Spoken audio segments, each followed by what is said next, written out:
Okay, here we go. Good morning and welcome to NASA's Johnson Space Center for our Artemis II Crew News Conference. We're joined today by Artemis II Commander Reed Wiseman, Pilot Victor Glover, Mission Specialist Christina Cook, and Mission Specialist Jeremy Hansen of the Canadian Space Agency. We'll be taking questions today from here in the room through our phone bridge and from media staged at the Canadian Space Agency. Before we get started, we'll kick it off with some opening remarks from our crew. Reed, take it away. All right, thanks, Courtney, and thanks to everyone for being here and watching online.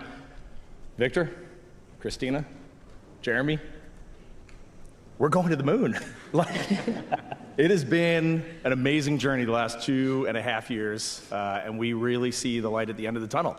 That was a good hype video. There's a couple things I want to highlight before I hand over to my friend Victor.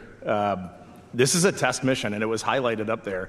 I know this week NASA has said that we're going to open the launch window in early February, and we just do not anchor on dates. We are going to launch when this vehicle is ready, when this team is ready, and we are going to go execute this mission to the best of our abilities. When we get off the planet, we might come right back home. We might spend 3 or 4 days around Earth. We might go to the moon. That's where we want to go, but it is a test mission, and we are ready for every scenario as we ride this amazing space launch system and the Orion spacecraft 250,000 miles away. It's going to be amazing.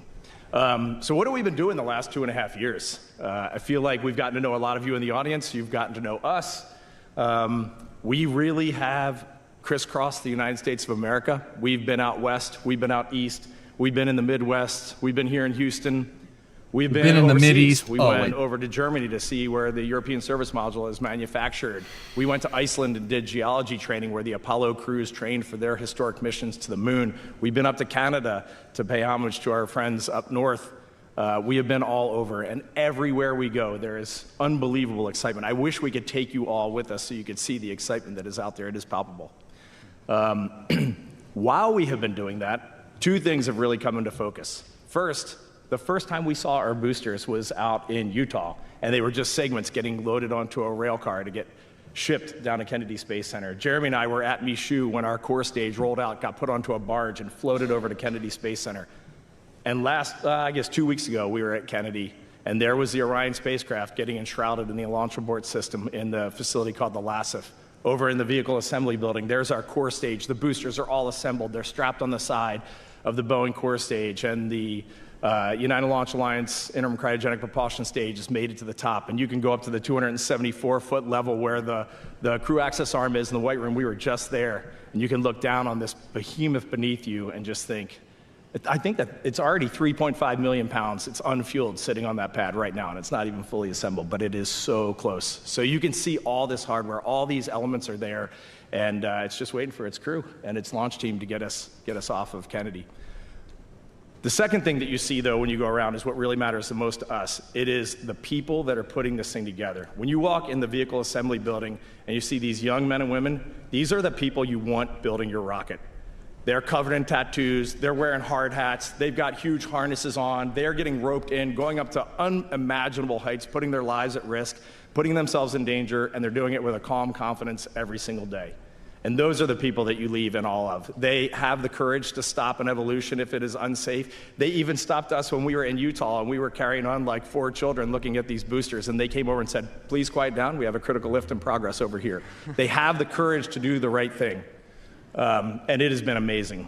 We get to see the American public, we get to see all of our international partners. Getting to know these people is incredible. And then the last thing that we've gotten to do is we have just built a tremendous amount of trust between the 4 of us and between our leadership who we interact with every day. Our commercial partner leadership and our NASA agency leadership. It is a fine organization and we are proud to be a part of it.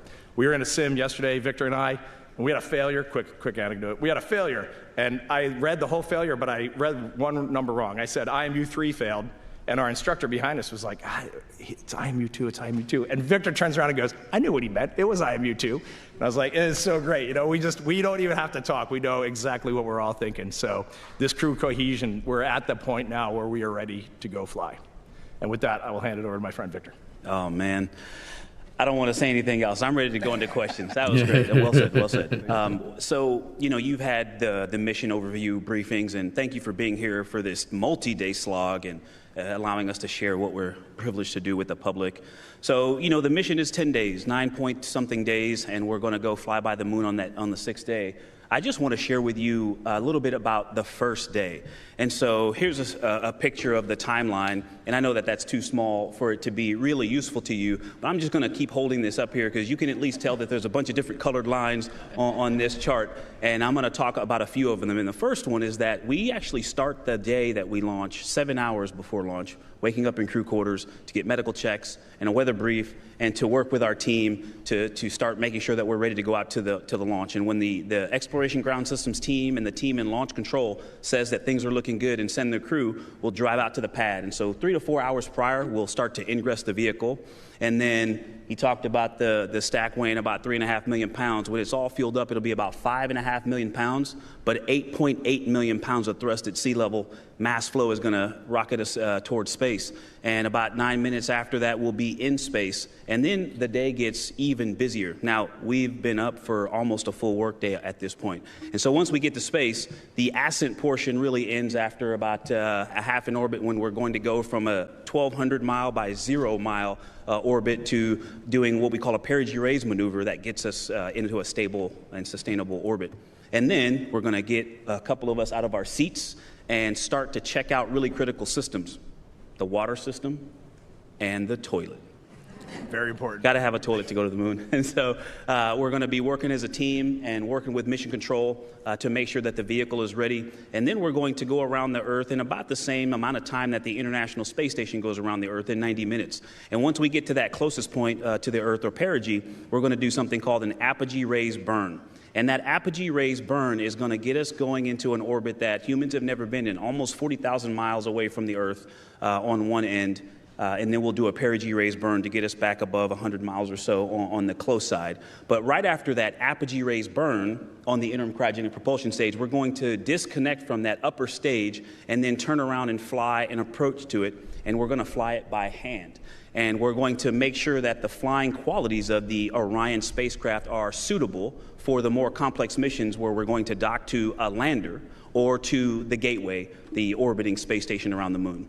And then once we're done with that, we're going to continue to reconfigure the cabin to make sure that it's ready for us to live and to work for the next 9 days. We're going to break down the seats. We're going to make sure the environmental control system is ready. And then we're going to monitor a few burns. And that first day, we're going to take a nap and then wake up and observe a burn in the middle of the night. We're going to go back to sleep, take another nap, wake up, and then we're going to have the lead up working very tightly with our friends here in Houston and Mission Control, leading up to trans-lunar injection. And when that team is ready and gives us the go, we're going to burn the engines and head toward the moon. And that actually happens, if you were looking at my chart, that happens on this second row right here.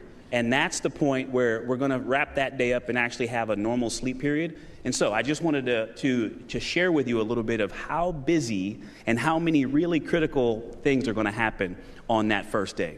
Some really amazing things are going to happen every day after that. And to talk a little bit more about the scientific activities that we're going to conduct, I'm going to pass it over to... It's a crazy mission, but the good kind of crazy. Yeah, thank you, Victor. I'm both super pumped and very tired, having heard all of that.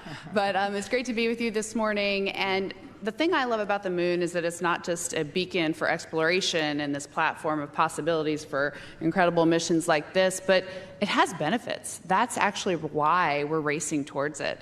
Those benefits are really, really wide in nature. You have everything from innovation, technology development, not only for future missions going deeper into the solar system and every technology that it enables those, but technologies that come back to Earth. You have industry benefits. We are going with commercial partners, and we are stronger with a strong aerospace industry doing manufacturing here in the country and building up that expertise that actually has a wide range of applications throughout our industrial world. You have inspiration, a whole generation of people starting this pipeline of STEM workers and manufacturers and operators that are excited to see what you can do when you work hard and you come together as a team. And then, of course, the discovery or the science. And I'm going to talk more about that because that's actually where we get to be a huge part of this mission. The science on Artemis and our mission in particular is kind of three different types. The first one is CubeSats. Our spacecraft, or the rocket itself, is actually going to be deploying some CubeSats from countries from 4 different continents. They're going to be studying things like space science, radiation, future communication systems, and some of that technology development that's so important. And the next kind of science is actually human research, science that we are participating in ourselves. There's 4 major experiments on our mission, and we're excited to be a part of all of them. One we call Archer. That one is basically something where we're learning how humans, how we really get through these tough deep space exploration missions. We learn about cognition, we learn about sleep hygiene, we learn how we can maximally perform when we go on these, these environments that are so austere.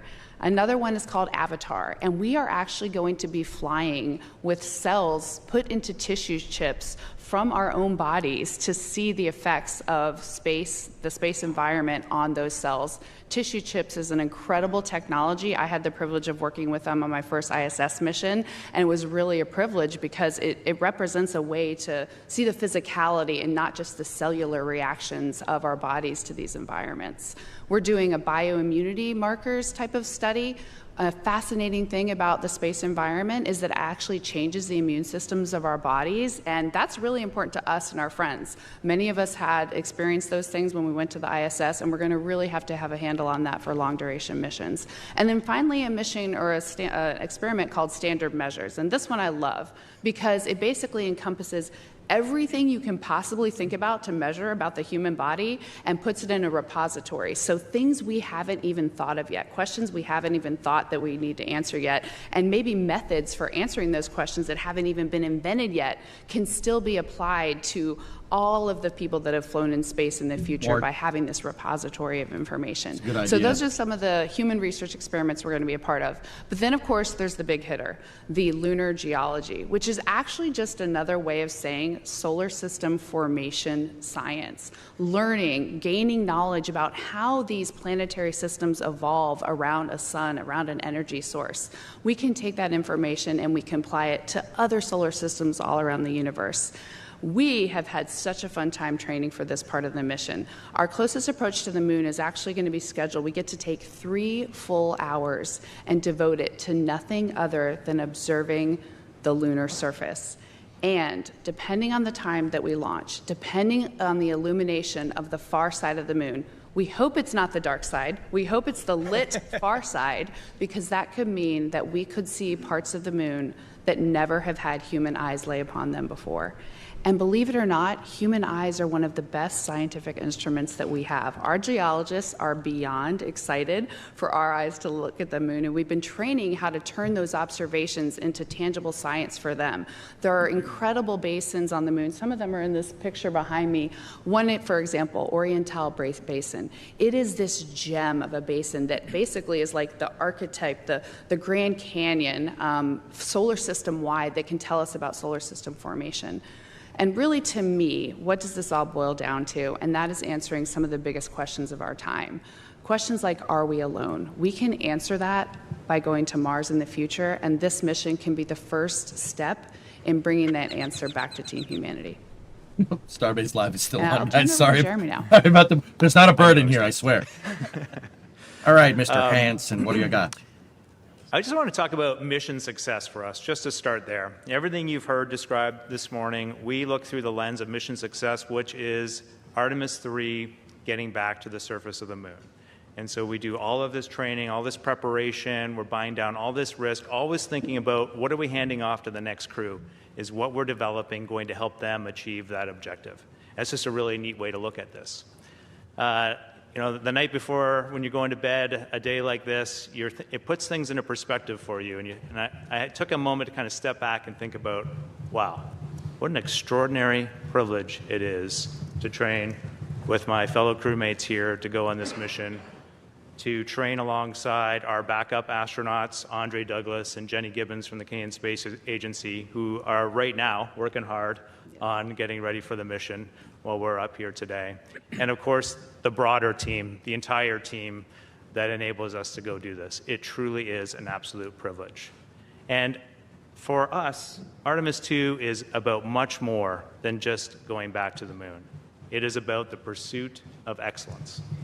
And just let me speak first to our American partners. You should be extraordinarily proud of your space leadership that you have held for over half a century. You are constantly in that pursuit of excellence. You have this incredible industry and academia who is supporting and leading us back to the moon with an eye of going to Mars. And it truly is extraordinary. And then you do one more thing that great leaders do, and that is you carve out space for others to join you, to bring their talents and gifts and make a contribution. And to my fellow Canadians, you should also be extraordinarily proud that we are represented in the Artemis program. And it wasn't a gift, you earned it. For over decades now, you have responded to that call, to that opportunity with a can-do attitude, and you have used strategic investments, and you have innovated and created things like Canadarm and many other examples that have put us in this position where we can earn our place on the global stage. And that's extraordinary. That is our can-do attitude. And when I think about the four of us flying around the far side of the moon, coming around, seeing that Earth rise, taking images and video and sending them back to you, the feeling that I have inside is hope.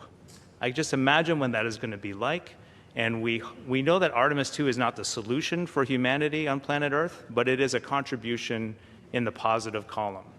We hope that just for a moment that people will pause and say, wow, it's extraordinary when you look back upon the Earth with over 8 billion people. And you see this concrete example of what humanity can do, this extraordinary thing when we set big goals and we work together to achieve them. Damn right. Now, I just want to take a moment to say a few words in French for my fellow Canadians back home.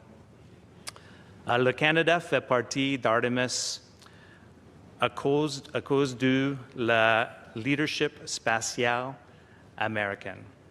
Et parce que ça donne l'exemple de qu'est-ce qu'on peut faire quand fixer des grands objectifs et on travaille ensemble de les faire. Comme Canadiens, nous pouvons être tellement fiers parce que nous avons répondu à l'appel et pendant des décennies, avec des investissements stratégiques, on a créé et innové des solutions comme le Canadarm, par exemple. Et maintenant, on va être le deuxième pays au monde à envoyer un humain dans l'espace lointain. Et si le Canada peut survoler la Lune, juste imaginez qu'est-ce qu'on peut faire ensuite. Hand it back to you, Reed. Thanks. Well done. Do we have time to maybe cover naming the spacecraft? I think so. Okay. Oh! How many of you were here on Monday for the big event? You know, I won't make you stand up like Amit, but this place was packed on Monday. This stage was packed on Monday. We had Secretary Duffy here. We had Senator Cruz, we had Congressman Babin and LZ, we had all of our leadership, Amit, our associate administrator. It was an amazing event as we announced 10 new astronauts here at the Johnson Space Center. So this has just been a week filled with amazing energy. And when I look at 2026, the year ahead, we're going 250,000 miles from planet Earth. And it just so coincidentally happens to be the 250th anniversary of the United States of America. So we'll see if we can play those two numbers together just a few thousand times on this mission. But it definitely gets us fired up. So a couple months ago, we thought as a crew, we need to name this spacecraft. We need to have a name for the Orion spacecraft that we're going to ride this magical mission on. And so we got the four of us together and our backups, Jenny Gibbons from the Canadian Space Agency and Andre Douglas from NASA. And we went over to the quarantine facility here and we basically locked ourselves in there until we came up with a name. And it was amazing. We started with like a lot of names. I mean, there were names that I loved. There were names that Christina loved. We all had our little pet names. And as we worked our way through this, we went big to small, which this crew does so well. And we started with the NASA core values. And then we looked at the Canadian Space Agency core values. And then we talked about what matters to us most in our core values. And then we looked out at what is going on with Artemis 2. What do we want this to be? We want it to be success for Artemis 3. But Jeremy hit it. You know, peace and hope for all humankind. That is what we really want. And so we are bringing together the world. We are bringing together an amazing workforce, and they are bringing together an amazing vehicle. And at the end of all that, when you squeeze it all down, it created magic. So we're going to fly around the moon in the spacecraft Integrity. Thank you. Okay, not bad. All right, with that, we will begin taking questions. If you have a question here in the room, please raise your hand and we will get a microphone over to you. If you're on our phone bridge, please press Gotta star have integrity. 1. We'll start here in the room. Hey, thanks. It's Bill Harwood of CBS News. Good to see you guys again. A truly non-technical question. You know, we got to look inside the simulator in Building 9 yesterday, and some of us were thinking, okay, this isn't Jiminy 7, where 2 guys spent 14 days in a vehicle the size of a Volkswagen, but it's 4 people inside a vehicle the size of maybe a minivan for 9 days. Can you just talk about the human element of living in close proximity with all that's riding on the mission, but just the physical closeness inside that cabin and how you guys are going to manage that? Thanks. Bill, it's going to feel a lot bigger in microgravity in 3D. So I'm really counting on that. Until Jeremy starts exercising, and then it's going to feel small again. Yeah. You know, I think that we've been, as you guys know, we've been training together for over 2.5 years now, and with that comes a closeness that I think is built in for a reason. We are comfortable working really closely together. We actually also are committed to a system of train like you fly. And so we take opportunities to build in closeness together where we have the reality of that lack of ability to unplug, that lack of privacy when you want it the most. When we're taking that 4-hour nap at the end of a 37-hour day, that's when we're going to want to just, you know, go to our own room and put on some headphones. But we won't have that luxury. And how do we perform maximally even in that environment? So we've done some things. We actually do long sims where we all spend the night here on Johnson Space Center. We had the opportunity to go out on a Navy ship for a recovery forces demonstration. It's called URT, Underway Recovery Test. And we opted to stay in the same stateroom, the 4 of us, and share a close space. And so we practice those things. And to be honest, we've really become a family over the last 2.5 years, and I think that's going to help a lot too. And we're also committed to mission success, that we are just ready to take those little inconveniences, but also the communication that it takes to know when someone does need a little alone time, and what are our signals for that, and how do we have both team care and self-care simultaneously to have that maximum performance. So we practice all of that. I think we're really in a position where we're ready to put it to work. All right, we'll take another question here in the room. Me? It's Paul Hunter from the Canadian Broadcasting Corporation. Hey, Jeremy, as the weeks dwindle down, I wonder what the number one thing on your to-do list is at this point. And to the 3 non-Canadians on stage, what's your take on the guy down the end with the maple leaf on his shoulder? What does he bring to the table? And when you answer, be aware that he's listening. Well, you only get one question, Paul. Okay, so That is where it breaks. All right. I think the biggest thing for us is continuing to hone the muscle between us and mission control, and how you bring all the minds together to solve the things that could potentially come up that we haven't thought of. We have thought up about a lot of the contingencies that can arise.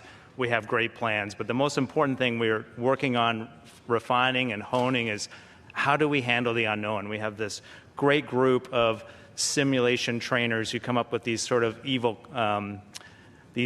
tests for us. And we'll be sitting in the sim, all our mission controllers are in mission control, and then stuff will just start breaking. You're like, oh, come on, really that? And then we'll just have to see what we can create to come home, kind of Apollo 13 style. And that is a really important muscle to continue to build, and it really feels like it's coming along. We already answered. He's funny. Jeremy is the... Well, it's tough to sit here and talk about your crewmates when you haven't really talked about it before, but he's the creative one on the crew. There's nothing that he doesn't just think about. Like, well, what if you did this? What if you did that? What if you did this? Why does it work this way? How could it work a different way? And those questions, when you're flying a spacecraft for the very first time, those questions lead to a lot of discovery. And so it's really been a joy to watch a kid in his tree. He always tells the story of being a kid in his tree fort, his tree house when he was growing up. And now we're getting to watch him as a professional in his tree house, getting ready to go to the moon. And I see that little kid every day, and we love that. Let's take another question here in the room. Eric, go ahead. Eric Berger, Ars Technica. Oh, boy. Again, it's great to see you all. I'm curious how, if this is successful, you would hope that history looks back on this mission. Obviously, from a spaceflight perspective, you're incorporating elements of Apollo 7, 8, and other missions leading up to Apollo 11 into a single mission. It's the first mission, first international mission.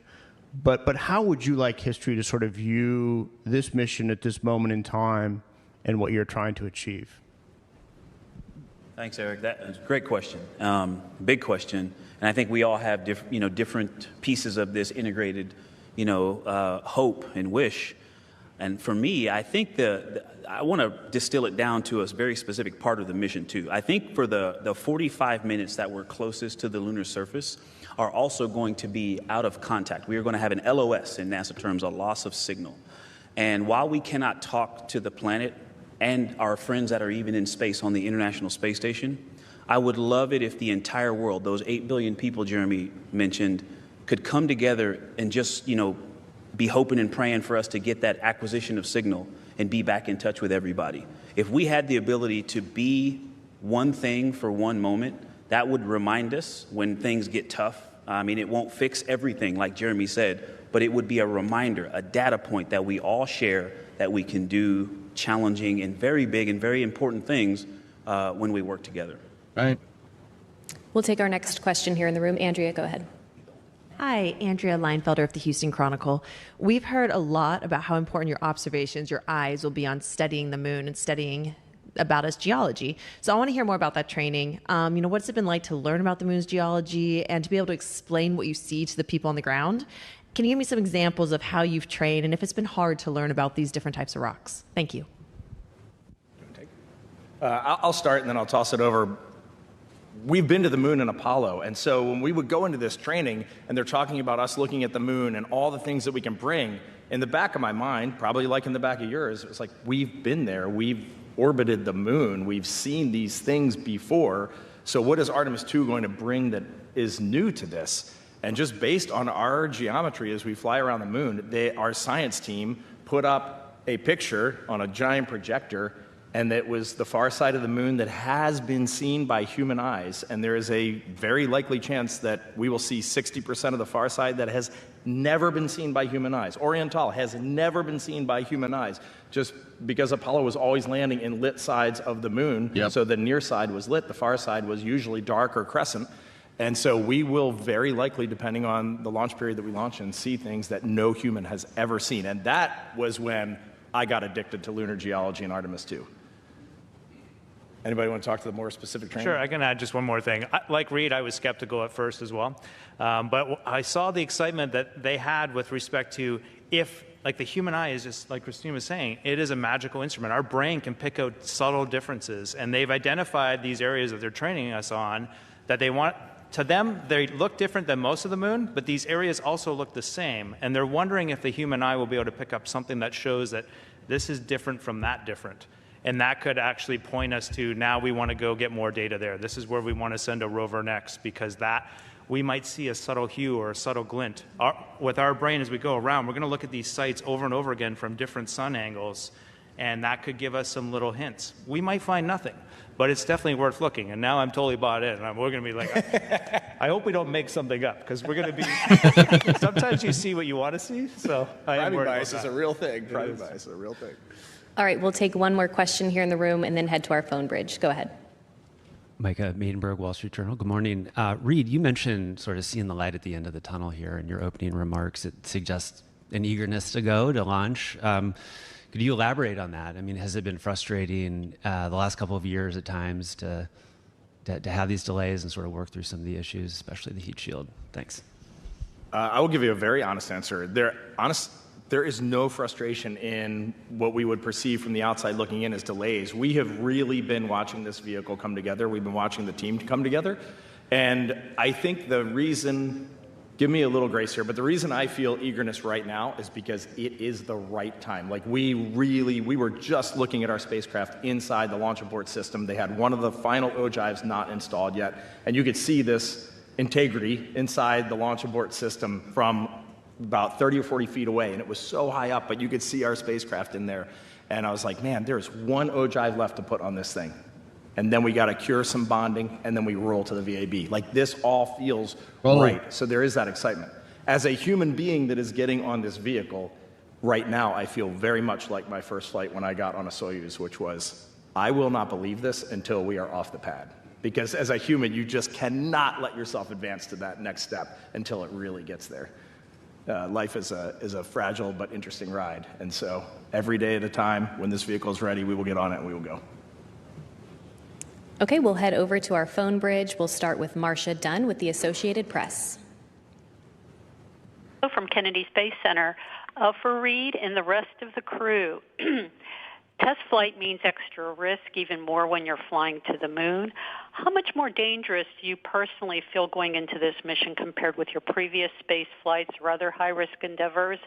And how are you and your families dealing with it? Thanks. It's a great question. I'll start. I'll try to be brief. When you see numbers like Mach 39 at entry, when you see numbers like 38,000 miles, 250,000 miles, those are and 5-6 million pounds on the pad. Those are just insane numbers. Like, those are just not numbers that humans generally think about. We were flying in a sim yesterday and watching the miles click down. What did we say we were doing? Like 5 or 7 miles 7 miles a second. Coming back to Earth. So these numbers just you don't even comprehend. So there's risk in that. We don't know. Makes a rifle bullet look slow. We don't know what we don't know right now. So we'll go learn all that. But at the end of the day, what feels so fundamentally different for me on this mission is that we have actually been there every single step of the way of the spacecraft being built. No astronaut gets that privilege. And we have had that privilege. That's what I said in the beginning. So for me, I actually feel completely 100% bought in. When I get in Orion, it's like climbing into my bed and I'll feel warm and tucked in. A metal and plastic bed. Great question, Marcia, and hello out there in Florida. It's interesting. Crew 1, my previous mission, was the second crewed space flight of the Dragon, and we had issues with a FOD in a rocket nozzle. We had parachute riser issues that had to be redesigned, and we had a heat shield issue on Demo 2 that caused a redesign to the heat shield. So we flew that heat shield the first time on our mission. So there are a lot of similarities, but as you mentioned, there are a host of differences. This is a whole different scale, and so the same preparation, though, is what goes into it for me. I think people ask me all the time how I feel. Am I excited? And, I'm glad Reed is excited, but I'm not. I'm focused. And I know that's not a feeling, but all of the feelings that I do have drive from my family and focus. And so my family, we're preparing the same way. We talk about everything. We talk about how we're feeling. And I put as much time, NASA, actually, the amazing team that we have here, which is the basis of that trust, all the things that Reed said, that is because of the people, the technicians, engineers, and managers that we see working for this integrated effort. And I talk to my family and work with them to prepare as much as I train for the technical and operational things that we do at work. And so for me, it's about my family and my focus. And we're kind of doing the same thing we did last time because I think it worked, but you should ask them.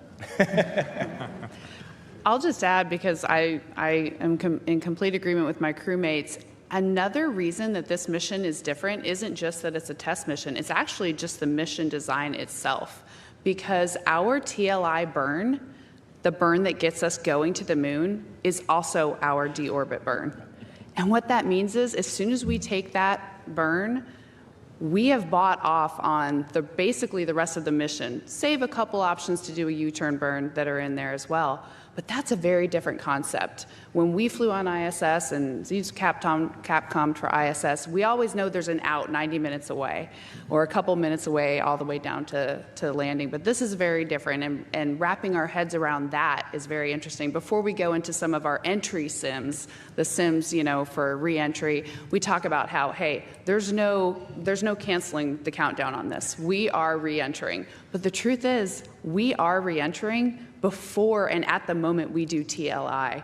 And recognizing that our team has to be ready for that full mission as soon as we buy in, that is a really interesting risk posture. And that's why I'm so glad we have spent so much time with our team, super integrated, learning the vehicle, hopefully better than anyone will ever have to in the future as we get those reps. But it's been quite a journey getting to have the technical know-how on this vehicle as much as we have. And as an engineer, I've really loved that process.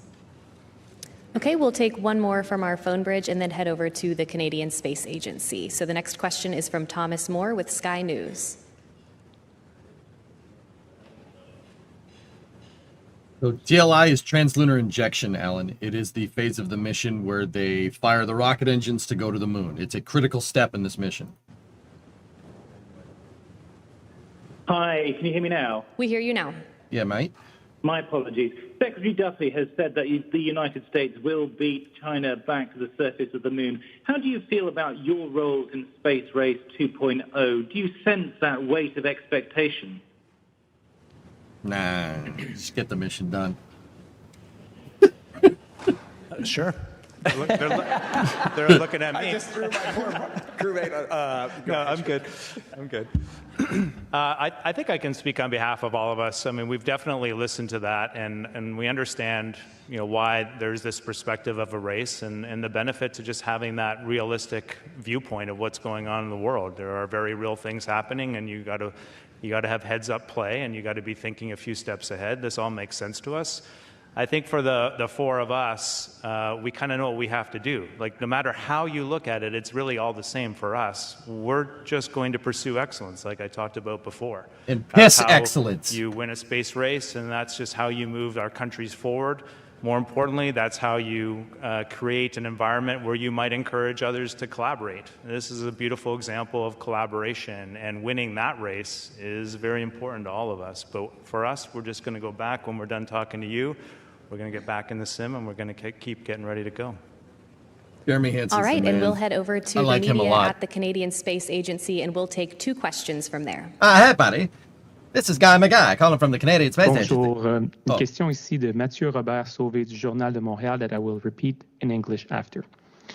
21. Quel est le plus important mystère ou découverte que vous espérez faire en survolant la Lune? What is the most important mystery you hope to solve by flying over the moon?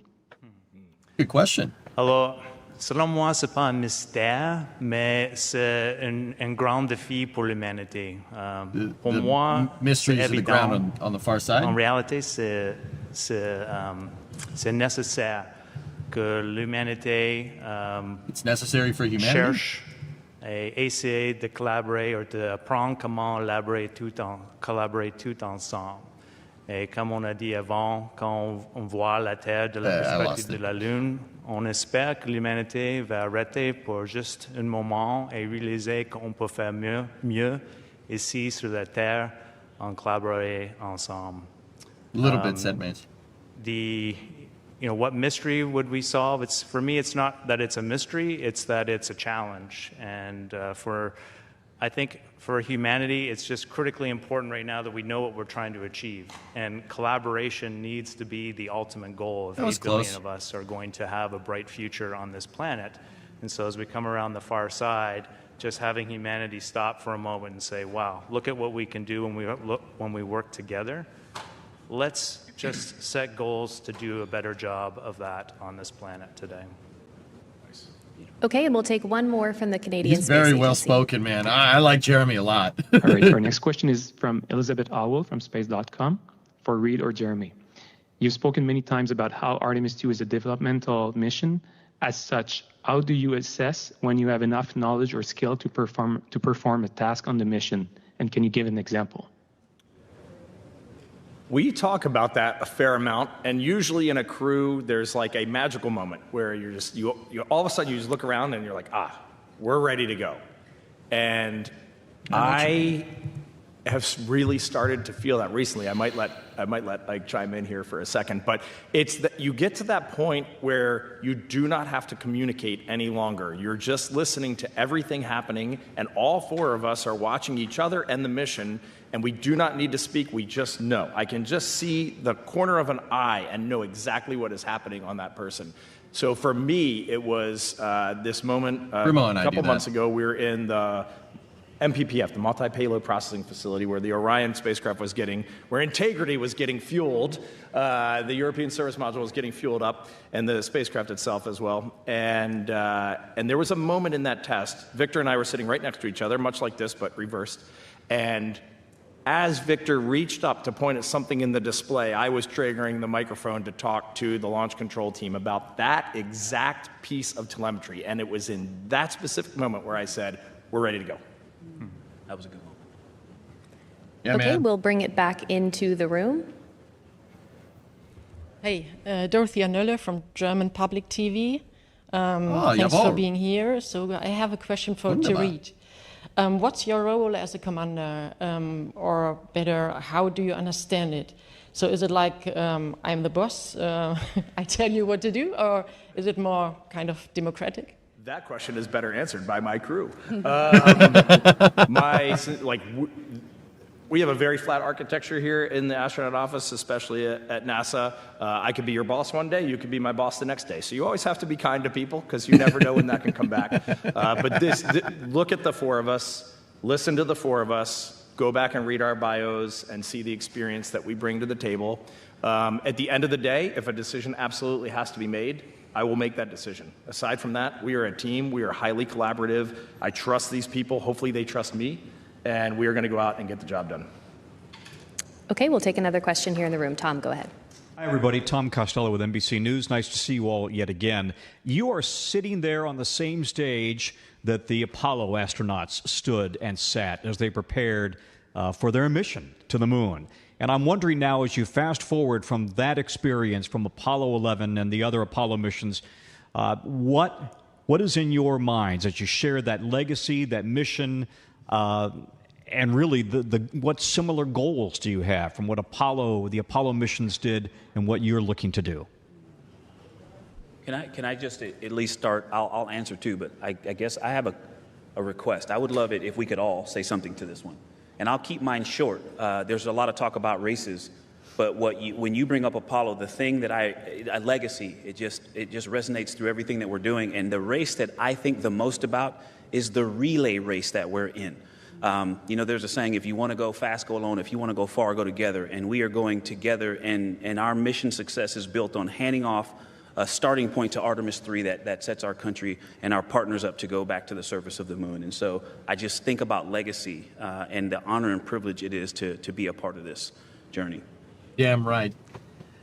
Thank you for that question and for Eric's earlier. Legacy is something that we think about a lot as a crew, especially when we are going through this developmental mission training, which is so undefined in so many ways. We are constantly asking ourselves the question you asked earlier of not only when are we ready, but how do we get ready? How much do we deep dive each thing? How much do we let the team handle? What decisions do we make ourselves? What decisions do we pass off? And not having a book for what to know, what to do, what's right. Writing that book as we go is a challenge. And sometimes when that challenge gets too confusing, I sit back and think about legacy. What do we want this legacy to be? And that is a guiding light for how we approach this mission. And I do think about those Apollo astronauts. We've seen them many times in those press conferences. We've read their books. And they were really mission focused. They went through the training that the team put before them. They worked with the teams. They stayed up late. They studied because they cared about giving the most back that they possibly could. And that is what we share with them that I'm so proud and honored to share. And another thought that comes to mind is about how NASA is so revered for that history.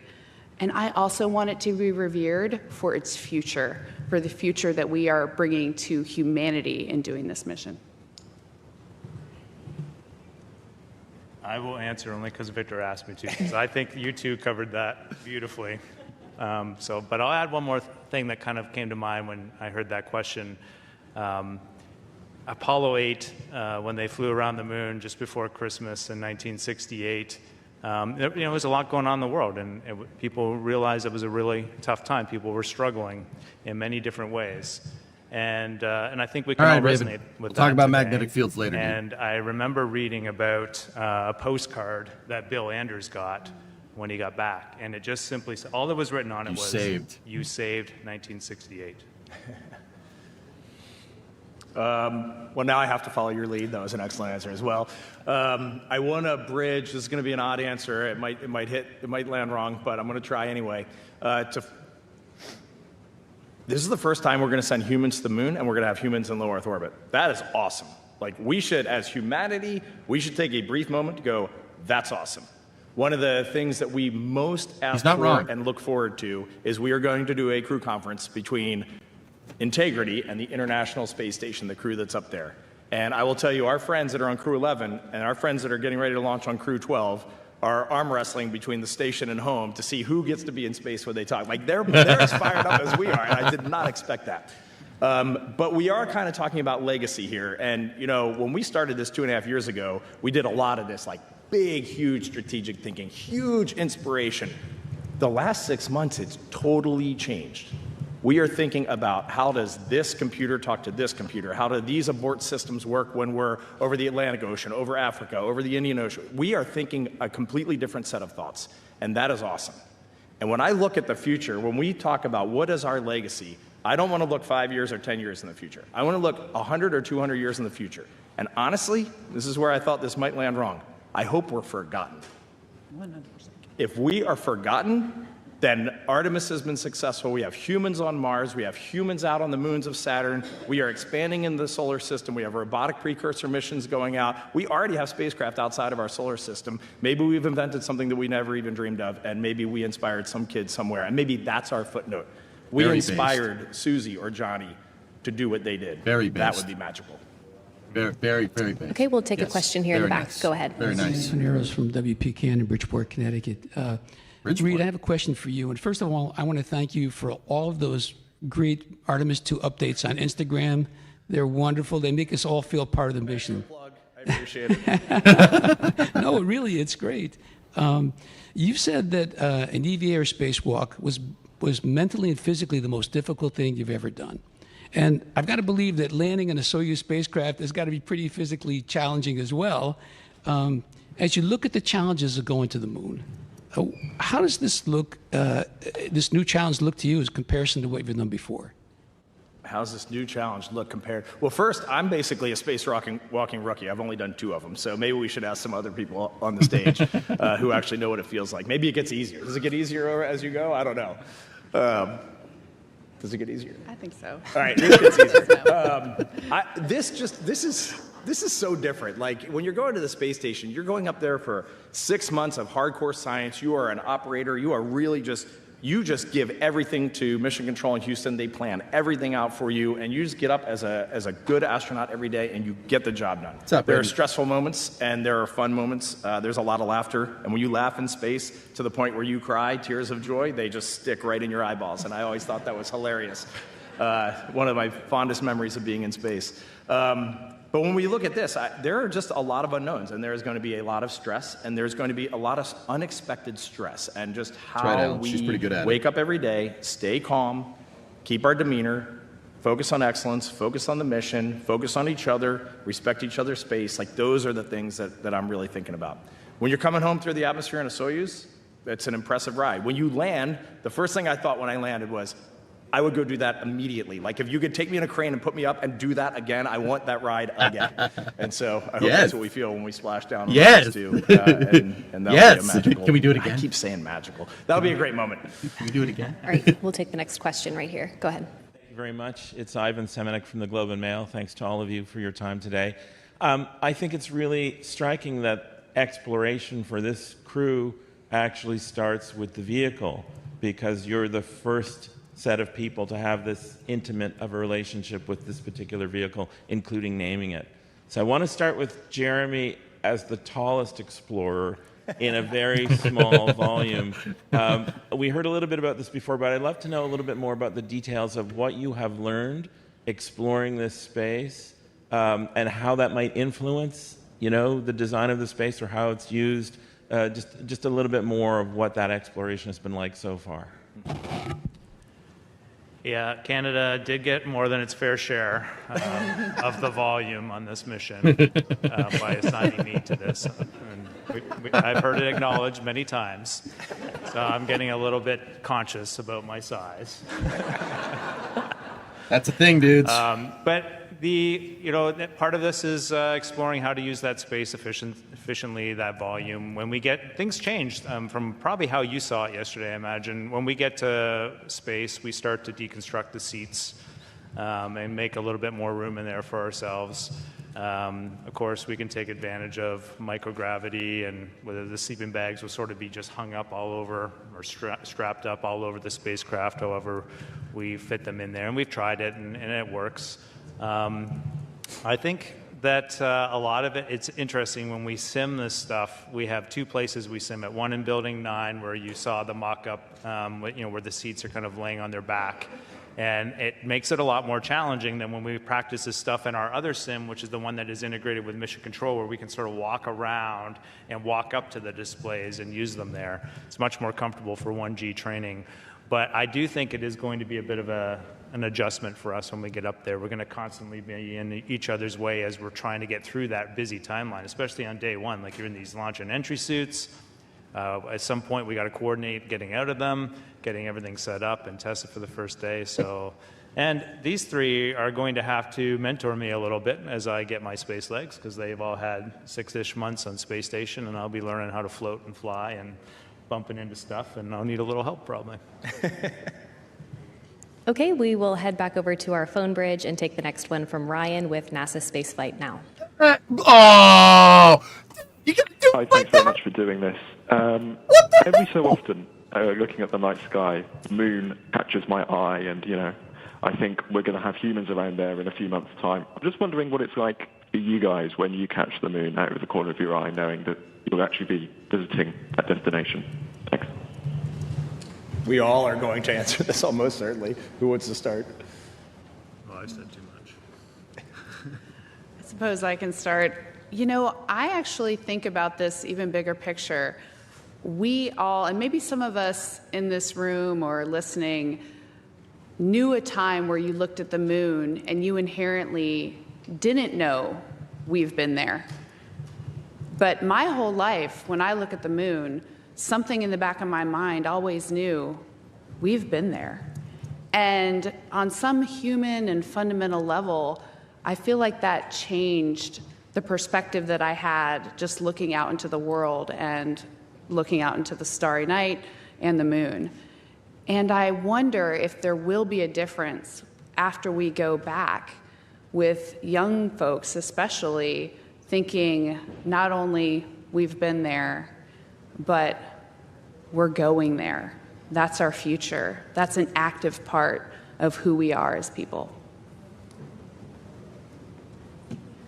Okay. That was awesome. Next, we will head back over to the Reed's Canadian the Space freaking man, Agency dude. for I love another that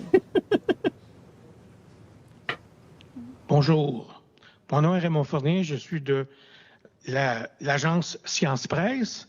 Alors, sois sûr, c'est une question pour Jeremy Hinson, sois sûr que tous les écoliers du Québec suivent tes préparatifs pour ta mission spatiale et ils aimeraient beaucoup prendre ta place plus tard. Alors, ma question est la suivante. Êtes-vous prêt à observer en direct la Lune?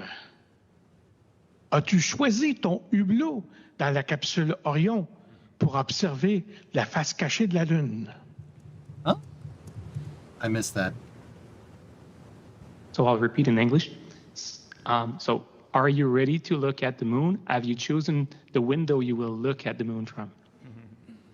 Pour moi, c'est inspirant I heard that wrong. des jeunes Canadiens qui va suivre la mission et rêver d'un jour voyager dans l'espace quand j'étais jeune.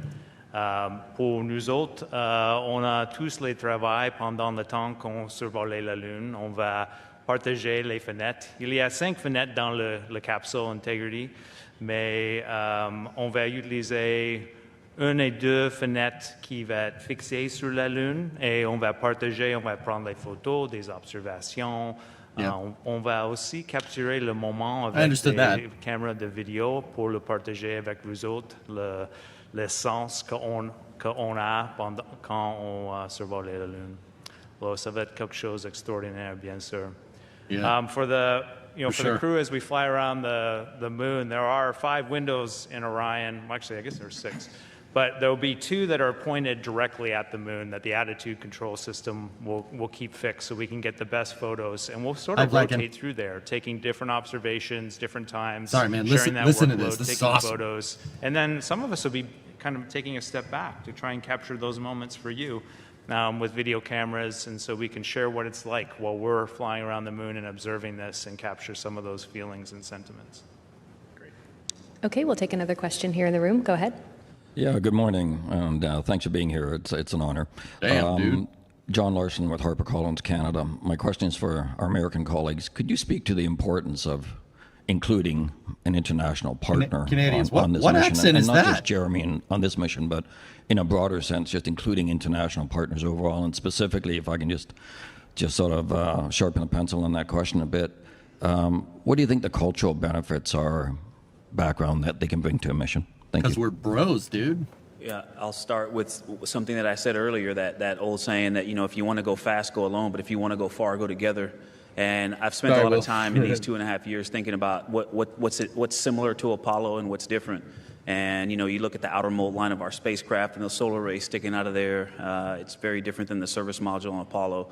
But it also, that physical and technological difference highlights a strategic partnership difference that was made. He mentioned earlier we went to Germany to see where the solar arrays were integrated onto the service module, the European service module, and that Artemis Accords, an international partnership that that we realize is fundamental to human space exploration, is one of the neatest contrasts to what we did in Apollo. And you mentioned more than just having Jeremy, but I honestly couldn't think of a better ambassador. I'm biased. I mean, I've been working with the guy very closely for a couple years and a half, but you couldn't have a better ambassador. I mean, you've heard how he talks about the importance of partnership and leadership, and he lives it. Like, that wasn't for today. I mean, he has lived that as long as I've known him, and so I think it makes our astronaut corps better.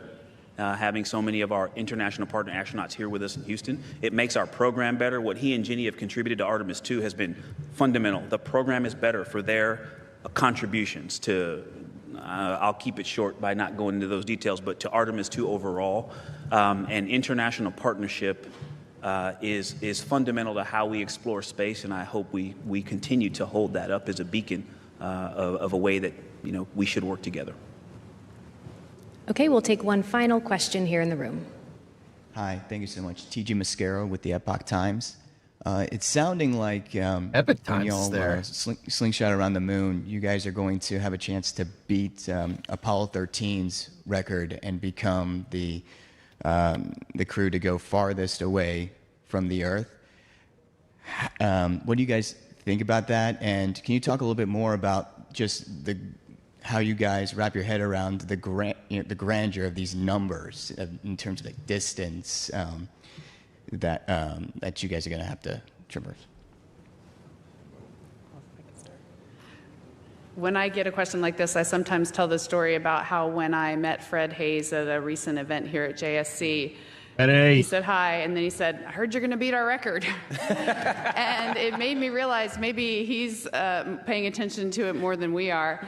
I think that sometimes when we talk about superlatives, we may inadvertently ignore the real story of what's going on in our mission. And to me, the fact that there might be a couple miles ticked more, and it does depend on when we launch. It's not guaranteed, so it's certainly not something we're chasing. But we may ignore the real story here and the real work behind what we're doing. And so I like to highlight the fact that it's not about farthest, first, fastest, longest. It's about the teamwork and the work that went into that and the dedication that it took to take on those big challenges. And I think that's really the most important thing that I can think of. There's something else about records. It's interesting. Some of those records are just, going to the moon the first time. But, think about the distance record was set by Apollo 13. And that mission did not get to go to the surface. And so records are just an interesting and challenging thing. And not all of them come from, something positive. Some of them are the outcome of a not great situation. And I also want to address the other part of your question, and that was thinking about all of these grand things, the magnanimity of this mission. And actually, I'm glad you brought that up. I don't think about it. That's a distraction. If we want to live up to the standards that we owe the American and Canadian and humanity in general, we have to be able to focus and know what the next right thing is to do. And so I actually spend a lot of time clearing that out of my head so that I can focus on my job. These are the right people for the job. We giggle a little bit when we see it click over Mach 39 on entry. Like, we do giggle a little bit. After. I think there's something that's really good for you all to realize too. Even if we do set that record, it won't last very long. We are up to something much, much bigger than that, and it's pretty phenomenal. And something that all of you can do is, you can help us. We need some cheerleaders for this enterprise that is going to do this stuff. We are not just thinking about Artemis 2. We are trying to figure out, how do we make this enterprise go faster? How do we evolve it? How do we iterate? If we're really going to go back and establish a permanent presence on the lunar surface and then go to Mars, this is awesome what we're doing now, but this is not the end. It gets even better. Hell yeah. All right, that's all the time we have for today. Thank you to our crew Need for your this in time my and for house. being here. The worm Thank you to our logo. media who attended here in person and through our phone bridge and at the Canadian Space Agency. We'll see you next time. Hell yeah, dude. Get fired up, man. This is happening. This is freaking happening, dude. That was really good. That was one of the best press conferences I've seen in a long time. In a long freaking time. There was no partisan nonsense. It was just really about the mission and the goals. And I think that Jeremy said it the best. That's like, oh, dude, it's so eloquently put. Artemis 2 and the Artemis program isn't a solution to all of our problems, but it's definitely a check mark in the positive aspects of human existence. That is when the astronauts say the thing just right.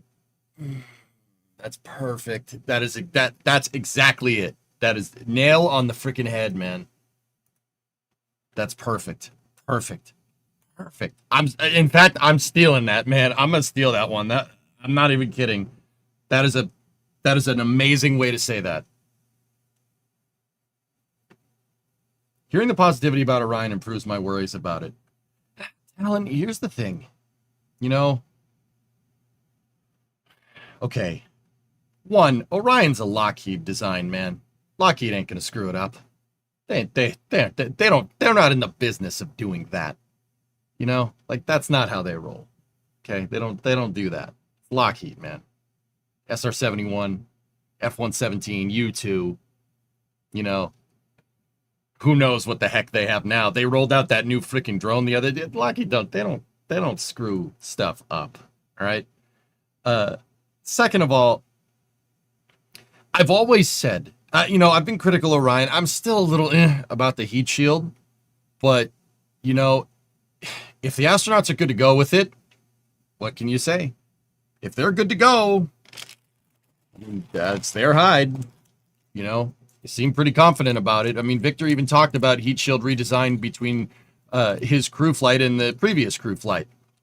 I mean, he flew with Mike Hopkins on Crew 1, I believe, if I'm remembering correctly.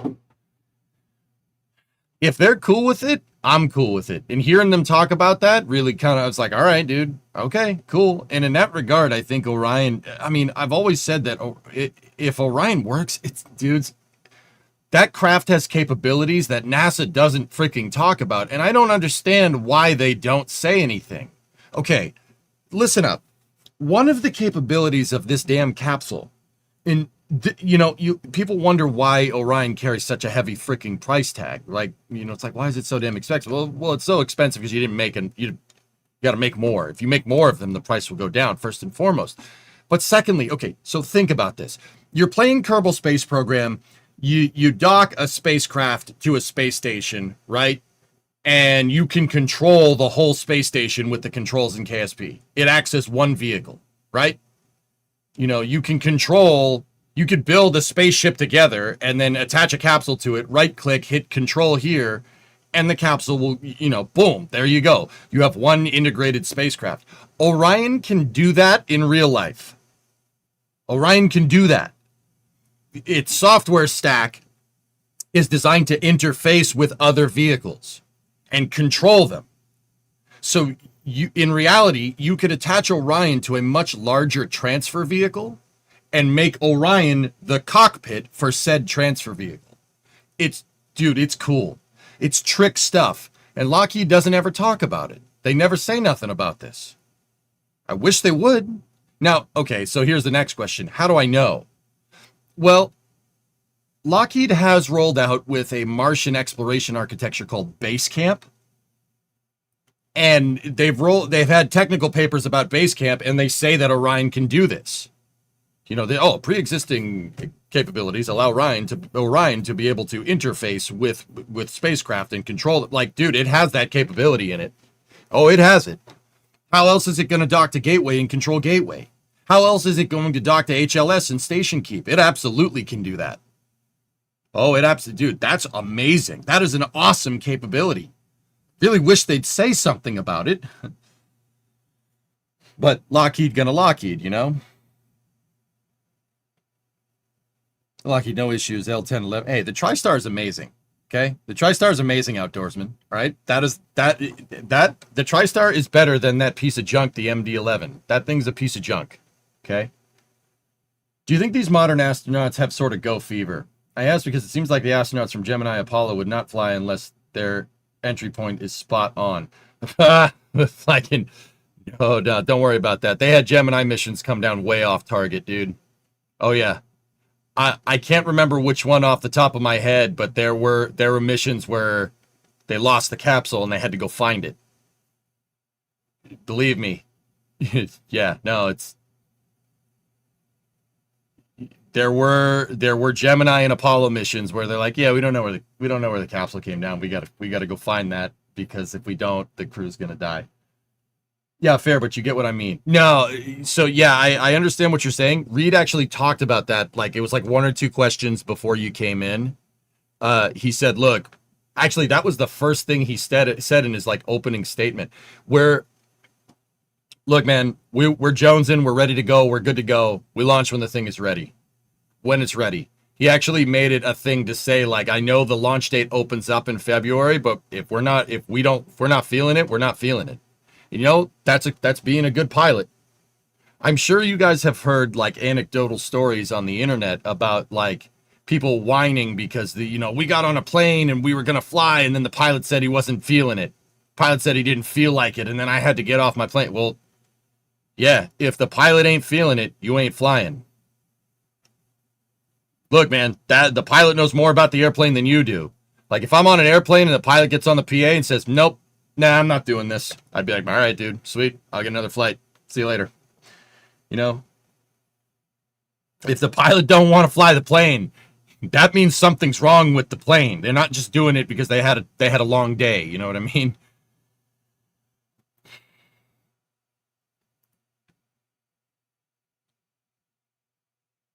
Oh man, this got me fired up, dude. That was, dude. I needed that press conference today. That was awesome. That was awesome, you guys. I don't want to be like, oh, I told you so, but a lot of you guys, like, believe me, I'm not trying to be an unk here, okay? But even though I kind of am, like, what do you want? Hear me out.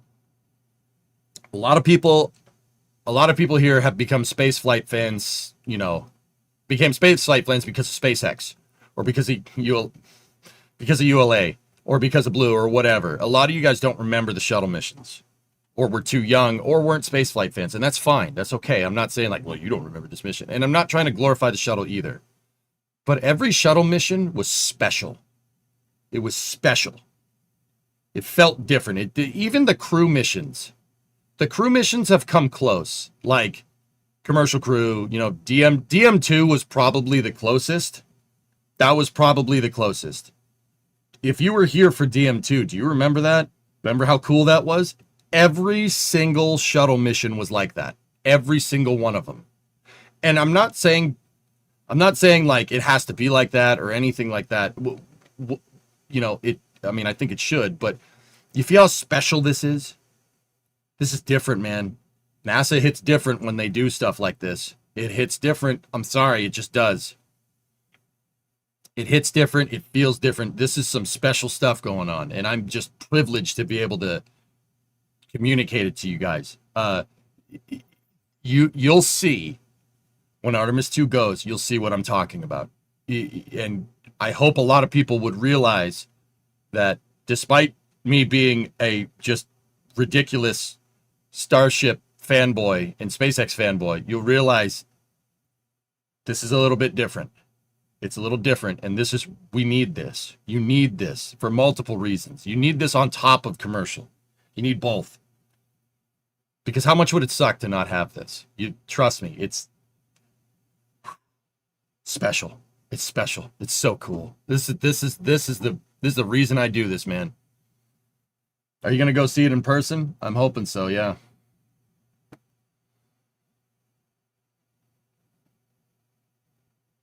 It's different, dude. It feels different.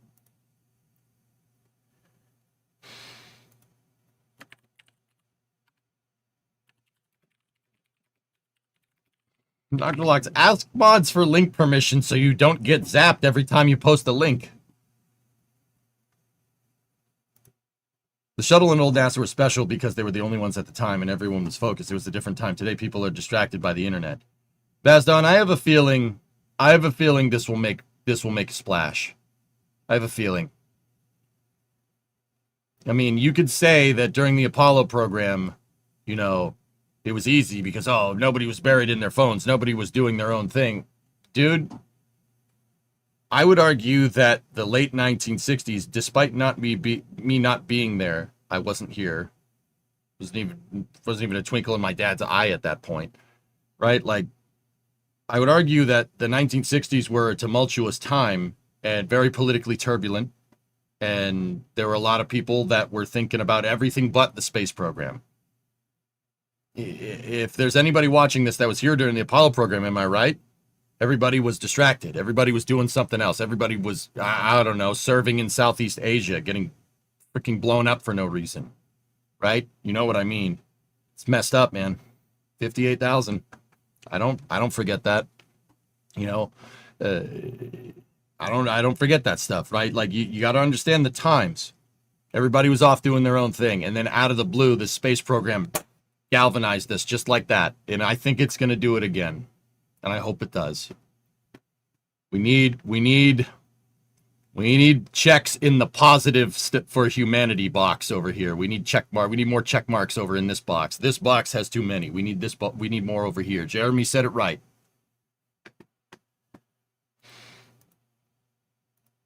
You like getting zapped, all right. Any news about the landers? They're being worked on, but nothing right now.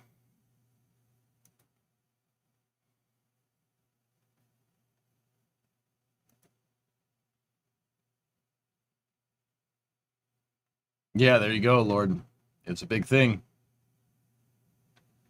You know, it's almost like history isn't repeating, but it's rhyming. You know, in a politically tumultuous time, you know, we have NASA doing great things, and that should bring us together. Dude, I'm sorry, I'm just parroting exactly what the astronauts said because they put it into words that I couldn't. You know, that's right. That's right, man. Look at Ryan Caton of NASA Spaceflight Now, space enthusiast. Integrity, baby. Gotta have integrity. Look at that thing. That's from Artemis 1. When Orion was on orbit. Now, I know what you're wondering. How the hell did they get this picture? NASA bolted some GoPros to the end of the solar panels, and the GoPros were working off Wi-Fi from the capsule. And they were able to get these shots, these selfie pictures of Orion when it was out in distant retrograde orbit. It's good stuff, man. Dude, some of those pictures are the most magical pictures I've ever seen. Oh, man. Dude, I've been drinking the spaceflight Kool-Aid. These past couple of days have just been so good. So good. Oh, it's so good, man.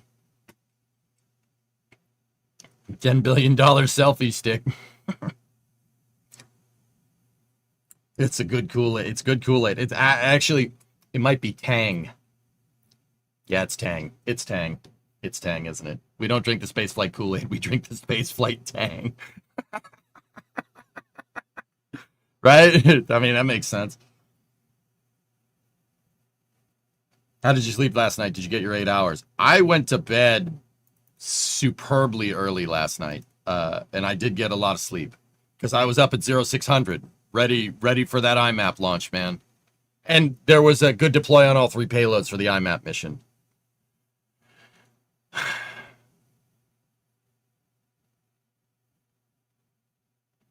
Here, check this out. You guys want to see something cool? Here's a fast forward of it from NASA. Look.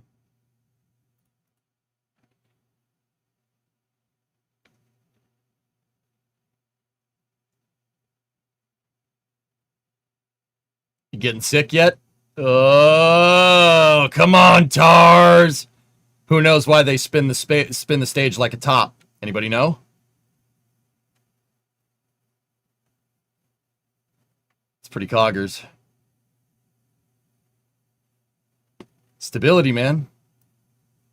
You spin stabilize IMAP, right? If you spin it, that's passive gyro stabilization, man. Seriously, spinning. It's a good trick. It's a good way to keep a spacecraft pointed in the same direction. Spin the sucker. Oh, it works. Oh, it works good.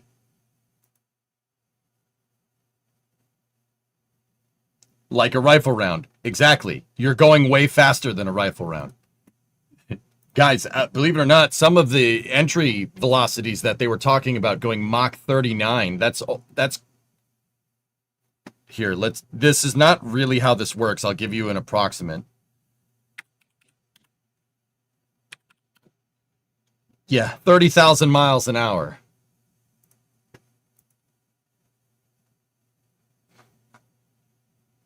Many old sounding rockets before we went orbital used spin stabilization. Yep. That's not the fastest. Mach 39 is not the fastest. The fastest of all time, I believe, was either Apollo 10 or Apollo 13.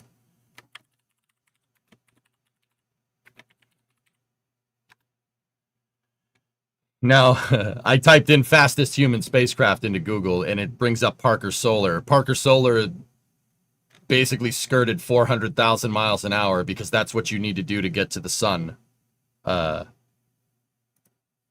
But I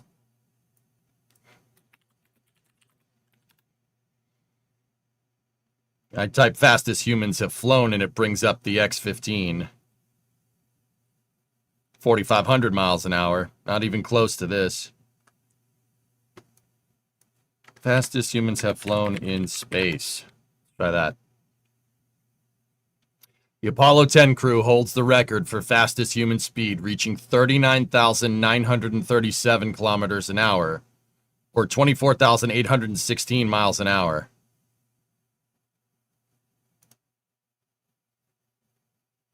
That's pretty quick. It's pretty quick. I can run that fast. Yeah.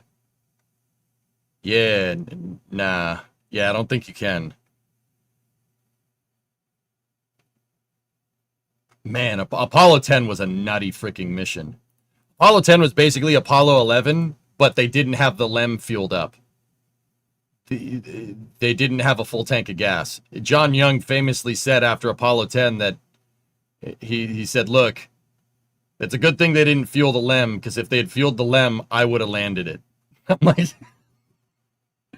that's why John Young is my favorite astronaut. That's why John Young is my favorite. Look, if it had a full tank of gas, it would have landed on the moon. I don't care what anybody said. We would have gone down there. Yeah, baby. You need to see this. No, Baron. You need to see this. Here. We were just talking about Parker Solar Probe. No, Baron. You need to see this.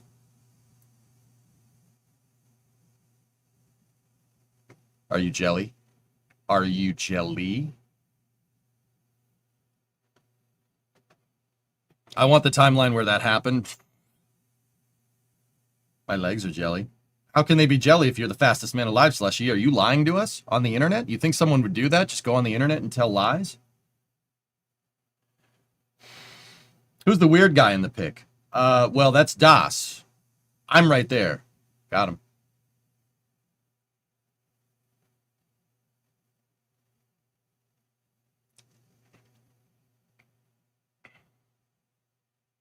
To be honest, I've already done the same. You're already there, and who's going to stop you, right, Raiden? It's pretty. That's why I like John Young. Yep, that's me and Das. Yeah.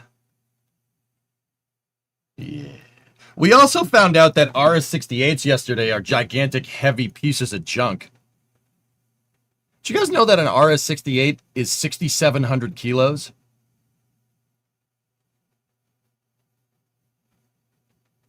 How? How did you manage to make that heavy? What did you make it out of? Steel? The shuttle engine is like 3 times as complicated and weighs half of that. So, I mean, okay, to be honest, the RS-68 was supposed to be simple, so it wasn't. That's why it's so damn heavy, because they did make it out of really common materials. The shuttle engine is like a Formula One motor. It's very, very complicated and very, very precise. So throwing it away doesn't really make sense. Oh. Lead line nozzle. I mean, Max, RS-68s carry an ablative nozzle, so the nozzle's made out of heat shield. You're not far off. It's charcoal, but lead, charcoal. Close enough. Are you going to travel to Florida for the Artemis 2 launch? You know what I would really love to do? This is just EJ talking. I'm not promising anything because, frankly, I don't think I could. You know what I'd like to do? Drive that to Artemis 2. That's what I would really like to do. That would be amazing. Do it? With Geek in the passenger seat? Probably, yeah. That's what I would really like. I mean, those old American cars are designed for highway miles. They're designed for long trips.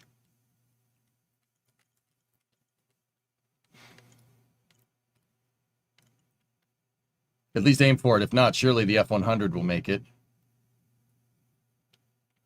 The F-100 would probably be okay. I'm a little worried about that the transmission in the 59. Yes, the one that I dropped. It still does leak a little bit, Shaw. Just a little bit. That gasket we put on there, for all intents and purposes, has operated with him like perfectly all summer, but it still drips just a tiny, tiny bit. Richmond Convoy again? That was fun, dude. We should do that. So they're launching 10 years from now. That's exactly what I mean, Farm. The window opens up in February. Guys, unless I was working on that car every day for like 8 hours for the next like 3 or 4 months, it's probably not happening. Did we have the conference, by the way? We did, and it was awesome, Bree. It was great. It was really good. It made me really happy. Book your hotel. Hotel? I don't need to book no hotel. Bluefus will make it.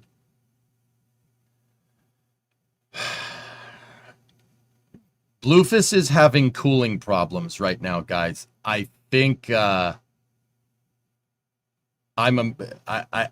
amazed that this thing, I mean, dude, the thing runs real hot.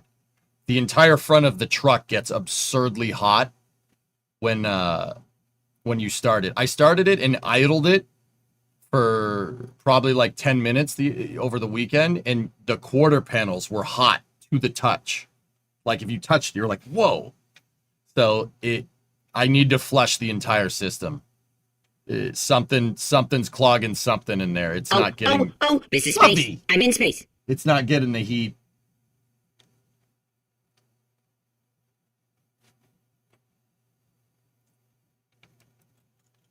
We've been driving it around, Drummer, but I've noticed we got to do another flush. We do have to do another flush, Goalie. It's So much caca is in that radiator. You got to replace the thermal paste. Wrong type of cooling. I mean, RTV is thermal paste. It's the same idea. Fluffy, thanks for the 5, man. Thanks for all the support, dude. You rock. Is it cooling? The clutch fan is working correctly, Rarest. Yeah. GTA racing this Friday? No, Blake. I think we are doing EJRA again, and I have to get my VR headset working because it's really hard to race when you're extremely far away from the stupid screen. I know a spot we can do it. Would you stream the road trip? If in some crazy freaking scenario, dude, if in some crazy scenario I get this done in time for Artemis 2, yeah, we would stream the road trip, absolutely. Replace the radiator, clean fluid. Hibbit, I'm pretty sure the cucky is coming from the block.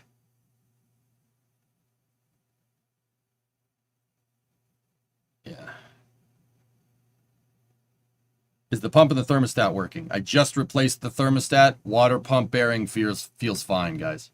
See, here's the thing. In Bluefish, when you're driving it around, it doesn't say the temperature gets... It doesn't stay cool, but despite how hot everything is getting, the temperature gauge is reading correctly. So that tells me that where the temperature gauge is, the temperature is fine. But the crazy amount of heat that gets convected off of that engine and conducted into the rest of the truck tells me that some of the cooling galleries in that 460 are clogged. Meaning the front of the motor is nice and cool, but the back of the motor might not be, which is why we got to flush it. Air pockets? Possible, but air pockets would show up. They would show up in the temp gauge. Is the temperature gauge good? Ernock replaced it right before the road trip, all systems, so it should be fine. No, this is not the 250 farm. This is the 350, the big blue truck. So, I don't know. But yeah, I would love to drive the Coronet down to Artemis 3, or Artemis 2 and stream it. I would love to do that.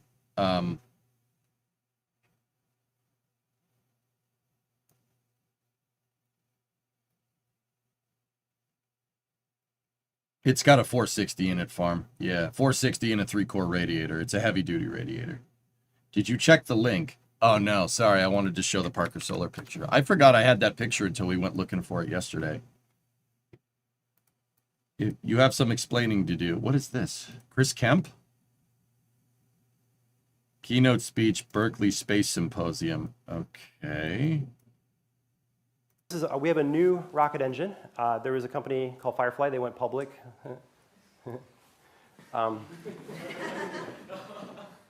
And we bought the engine from them, and it was garbage. So we literally couldn't get the same engine twice from them, and none of them matched the CAD. And if you're in engineering, you know that that just doesn't work.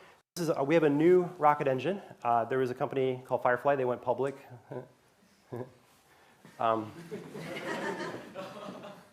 And we bought the engine from them, and it was garbage. So we literally couldn't get the same engine twice from them, and none of them matched the CAD. And if you're in engineering, you know that that just doesn't work.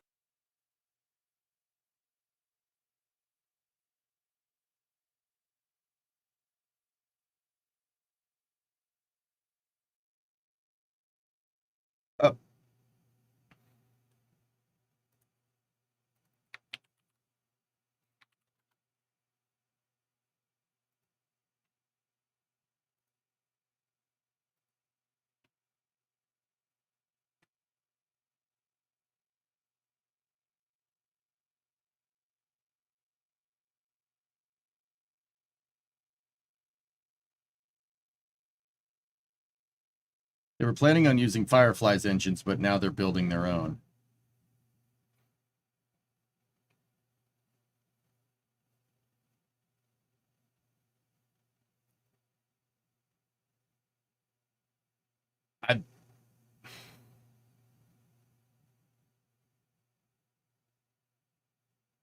I'm trying to think in what scenario is it okay to say something like that? I mean, he could say whatever he wants. He's the CEO of a rocket company. I am not. With that being said, I wouldn't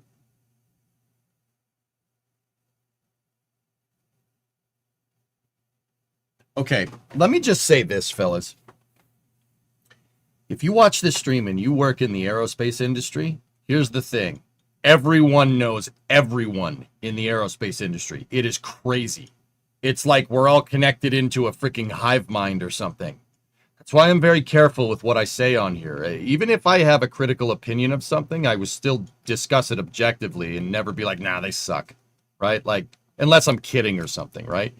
Everyone knows everyone in the aerospace industry.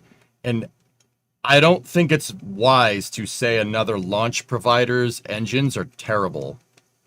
I don't think that's a wise thing to say.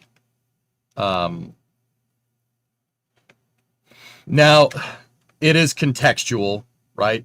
Elon has said, like, Elon's been very critical of other people's architectures, said, like, nah, that rocket's a piece of junk, or that's a piece of junk, but he's Elon Musk, all right? Like, that's different. If I was an up-and-coming player in the aerospace industry, I would make sure to carry myself with a lot of decorum. And even if the engines were junk, I would just say, we're pivoting away from that. That doesn't meet our design specifications. We really want to bring the engines in-house or something like that. Like, guys, as I get older, sometimes I've been coming to the conclusion that sometimes there's stuff that just doesn't need to be said. Just because you know something, right, doesn't mean you got to air it out. Have some little bit of control, like what, some things just don't need to be said, dude. Like, I'll give you an example. I was at a car show the other day, right? And there was a Coronet there, like mine, but it was a convertible, okay? And I asked the guy, I said, hey, do you mind if I go under your car and take pictures for reference because I'm rebuilding one right now? And the guy was like, yeah, sure. And I know a lot about these Chrysler unibodies because I've taken one apart, right? And I'm trying to put it back together, and I'm trying to put it back together correctly, right? So I went and I looked underneath, and I noticed that the Coronet that I did take reference pictures from, it had rotten frame rails in the same exact spots that mine did, but it was way more solid than mine. It was just a couple of pinholes at the very bottom of one of the frame rails in the very back of the car, right where mine was basically non-existent. I didn't say it. I didn't say nothing because that's no big deal. Like, just a little couple pinholes, that's fine. You just take the welder and zap it and you're good to go, right? But that's 37-year-old me. 25-year-old me would have been like, you got rot under there, right? Your frame rails are bad. The guy probably gets it. He probably knows. It's not like... So, it's got a little couple pinholes. No big deal, right? Guy probably already knows that. You don't need to remind him that the frame rails on his car are rusted. You know what I'm saying? Like, some things you just don't say. You just don't... It doesn't need to be said. It's either self-evident or just... You don't even need to go there. It's just... Think about that next time you engage with somebody. Like, you really have to say, like, I want to say this, I want to say this, I want to say that. Think about what needs to be said and what doesn't need to be said and make your words count. Don't be like that. Don't be like this. I like Chris. I don't know him personally. I think that Astra has gone through a lot of crazy... It's been a crazy ride for them, and the fact that they're still around is a testament to their resiliency. However, I don't think this needs to be said.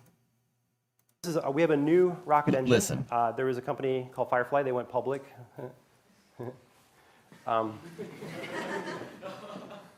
And we bought the engine from them, and it was garbage. So we literally couldn't get the same engine twice from them, and none of them matched the CAD. And if you're in engineering, you know that just doesn't work. We have a new rocket engine. No rocket engine is going to be an exact match of CAD. That's what he's not saying. Like, why even say this? Why even go there? Like, You know you're opening yourself up to a class action lawsuit for defamation from not just Firefly, but all of Firefly's public shareholders at this point, right? Like, you know you're doing that, right?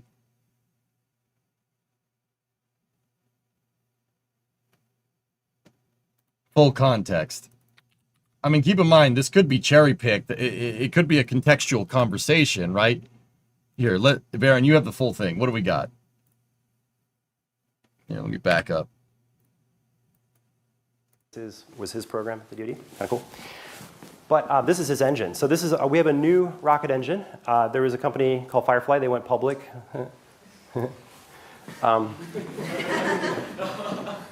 And we bought the engine from them, and it was garbage. So we literally couldn't get the same engine twice from them, and none of them matched the CAD. And if you're in engineering, you know that just doesn't work. So we had to basically start from scratch with this engine. So we built a completely new combustion chamber out of a new copper alloy called GR-COP. And yesterday, that engine fired for the first time. And we are planning on trying to fire it again here in the next few days. Super cool engine. It's, I believe, the largest 3D printed engine. It's printed in 2 parts. It uses some of the heritage we developed around welding the engine. So it's basically printed inside of itself in a printer bed, and then it's welded together, so it stands about that tall. And it's a super cool engine, and we're going to have 2 of these powering Rocket 4, producing just under 50,000 pounds of thrust. So we'll be able to throw about a ton to orbit with the. I don't think that statement was taken out of context. I think that means exactly what it means, in which case it goes back to what I was saying. Like, dudes, sometimes stuff just doesn't need to be said. If the motor is bad, if you have a problem with a supplier, go and tell them. Like, hey, these aren't really matching what we want. Is it possible to get better matches? If not, I'll go with another engine supplier, or I'll make my own engine, right? Like, airing that stuff out in public is not a good way to do business. Just my personal opinion. I wouldn't do business like that. Some stuff just doesn't need to be said, dudes. Like, I don't know why you would say something like that. You could just say, we wanted to buy Rocket Lab's engines, but they weren't going to work with what we're trying to do with our rocket, so we decided to bring our own engines in-house. We decided to bring it in-house. Done. You said it. You're not being a dick. It conveys the exact same point. I don't know why you would say something like that. Especially when you haven't been successful. Yeah, exactly. Talk is cheap. Who are you to say? Right? It's interesting course of action there, man. Please listen to 1530. Firefly, they went public. Right? Yeah, he kind of clowning on himself. I get it. Okay, let's see. The lesson here is just don't give up on this stuff, because it's hard. So that's, the other lesson is product market fit's a bitch. So we thought. What? The lesson here is just don't give up on this stuff, because it's hard. So that's, the other lesson is product market fit's a bitch. So we thought in 2017 that satellites would largely be like Planet Labs' Dove satellites. The dominant form factor for satellites moved from these CubeSats to 500 kilogram communication satellites. So if you're building a rocket and you're seeing thousands of Kuiper satellites and SDA satellites and Telesat satellites and Iris Squared, you go look at what's out there. That little rocket was too small, and so is Electron. And so the problem is if you can only throw a few hundred kilograms, your TAM, your addressable market, is basically insignificant, right? So it costs the same-ish to build the small thing as the big thing. So just build the thing that addresses the market. The problem is when you're talking about a rocket, that's a complete redesign. You literally have to start over. There is almost not a single part, maybe the video camera, that isn't, every valve is sized differently. Every run line is sized differently. Yeah, that's right. He's right. There is some, guys, changing a rocket's core diameter, one of the hardest things you can do. There's people out there asking for 12-meter Starship. That's a new rocket. And, Rocket 3 to Rocket 4, he's right. That is correct.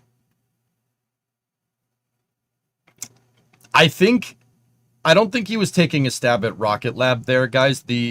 Once again, context matters. If you clip that 5-second thing, like, oh, our rocket's too small, like Electron is too small, Rocket Lab sucks. No, that's not what he's saying. He's saying that, well, Rocket Lab realized that Electron wasn't going to suit their market needs. That's why they're building Neutron. That's why we're doing the same thing. That's the context of that statement. That's not as stupid as what he said over here. That's actually right, even if it came off a little bit, you know? Except his statement about the market is wrong. It is and it isn't, Hellfish. The small sat, so satellite mass has been trending towards lower mass satellite constellations over the last 10 years. Proliferated low Earth orbit constellations are taking precedent over geostationary constellations. What does that mean in plain English? That means that the industry went from building school bus-sized satellites that go out to geostationary orbit, then stay out there for 10 to 15 years, and then they're disposed of and they need to be replaced. They're moving from that to smaller satellite constellations. So you are launching CubeSat size stuff, but you're also launching bigger, like maybe a mini fridge sized satellite, or maybe even a satellite the size of a refrigerator, like a full refrigerator, right? So you're going for, the industry is trending, satellite design has been trending smaller and smaller. He is correct about that. But for time about 5 years ago, give or take, so this is 2018, 2019, small sat launchers seem to be what everybody thinks is the right move. So you have one mini fridge sized satellite, maybe two stacked on top of each other, and you make a vehicle that is designed to serve the commercial market, that's designed to launch a lot, right? You launch it a lot, right? It's very quick, very easy to make, and you achieve a high launch cadence, right? And you launch maybe 1 to 2 satellites. That, if you asked me what the satellite industry was doing, that's what I would have said circa 2018, 2019. Now, the thing is that, and this is very interesting, the market trended away from huge launch vehicles down to small sat vehicles, right? But it's actually going back up to larger launch vehicles again. But the interesting thing is that it's not because satellite design is getting bigger. It's because, and this is, once again, what he said, what Chris Kemp said there contextually is right. It is right. It's not about launching one, okay? A small sat launcher has an operating cost like right here, like launching 1 or 2 satellites. But if you built a slightly bigger vehicle, right, that can launch 3 to 4 instead, right, it's not that much of an operational cost difference. It is a huge development cost difference because you have to design another rocket, right? But if you can get that rocket up and running, and you can get it running on a relatively reliable schedule, and if you make it partially reusable, a la Neutron with Rocket Lab, you can achieve very, very high launch cadence, and you can, it's not that much more to operate a bigger rocket, a slightly bigger rocket. So it's, the market trend has gone from like heavy duty launch vehicles, like heavy launch vehicles, like 25 tons to LEO, down all the way to like a 1 ton satellite to low Earth orbit. And now it's trending back up towards heavy lift launch vehicles that launch small satellites in big quantities. You have SpaceX to thank for that with Starlink. SpaceX does CubeSat launches all the time. They do small sat launches. They just did one. The IMAP this morning had 3 satellites aboard Falcon 9. These are called rideshare missions. And the reason why the market is trending in that direction is because if you have a rocket that doesn't cost that much more to operate, launch 2 customers' satellites into space instead of 1, you're getting double bang for your buck for not much more operational cost. Does that make sense? Falcon 9 is the ultimate example of this. The transporter missions, the rideshare missions that SpaceX offers are some of the cheapest ways to get something into space. Falcon 9 is still a heavy lift launch vehicle by definition. It can move 20 plus tons into LEO. I think it's 23,500 on a Falcon 9. That is a heavy lift launch vehicle by definition. But you ride share these missions with a bigger launch vehicle and you fill up the aggregate space with a bunch of CubeSats, you are maximizing the amount of revenue for that vehicle. And with something like Falcon 9, Falcon 9 is already so ridiculously cheap to operate at this point because of the money that was needed to put forward towards Starlink. This is basically free. It's free real estate. It's pocketing free money. Like, everyone's going to launch on you because it's the cheapest. That's why these transporter missions have like 70, 80 satellites on board a Falcon 9 all at once. Rocket Lab figured that out. And that's why they're making Neutron. And that's why Rocket Lab's also offering bespoke satellite services. They're making satellite chassis. They're making CubeSats too. To be like, look, all you got to do is put your scientific experiment on this satellite that we made, and we stack a bunch of them on our rocket, and we can launch 20 freaking satellites with 20 different customers, and we can make 20 times the amount of money off of a launch for not that much more operational cost.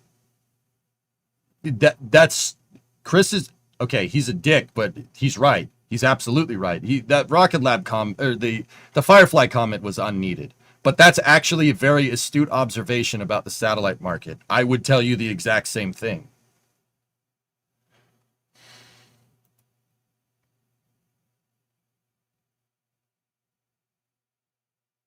Discovery, go at throttle up.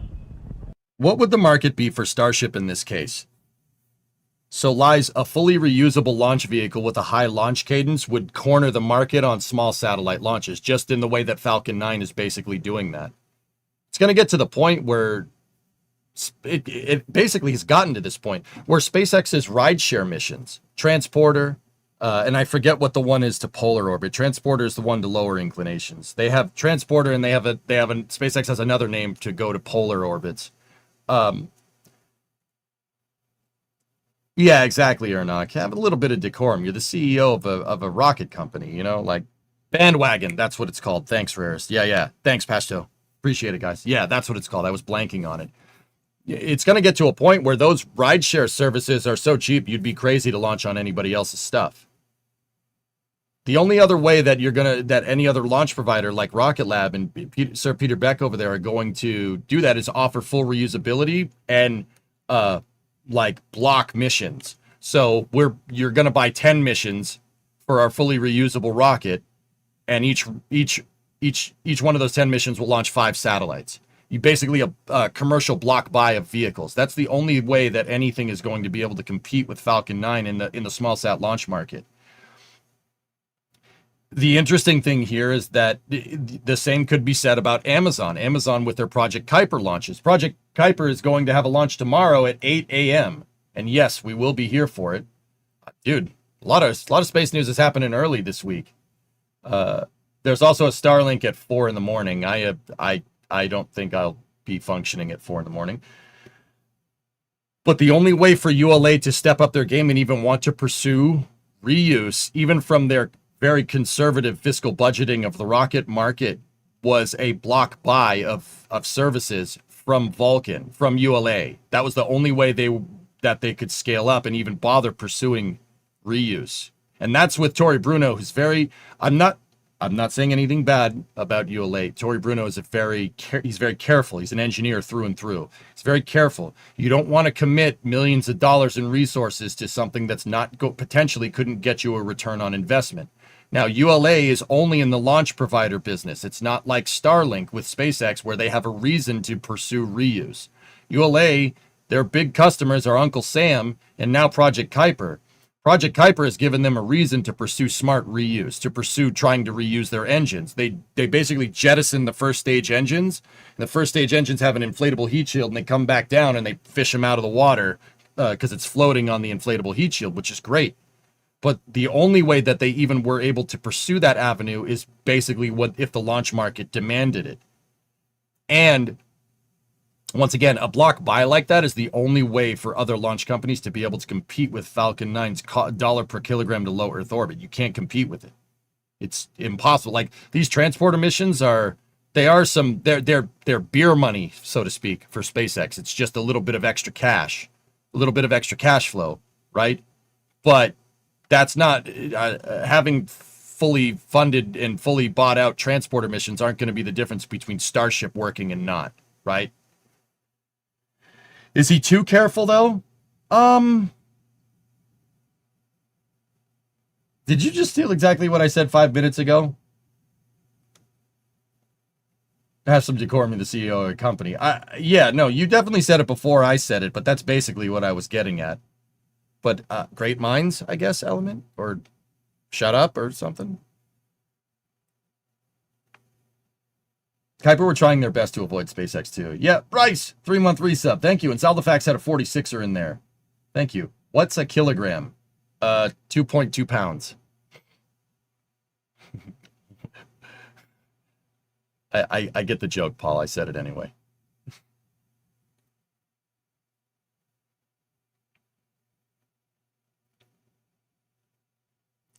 Yeah, Rarest. You asked that question right before I saw it. Aren't the bandwagon missions? Yeah. Sorry. That explanation takes a good deal of focus, explaining, trying to come up with a condensed response about the state of the commercial launch market over the last 10 years. I could write an entire thesis paper on this stuff, dudes. What's a pound? 1 pound is 0.45 kilos ish.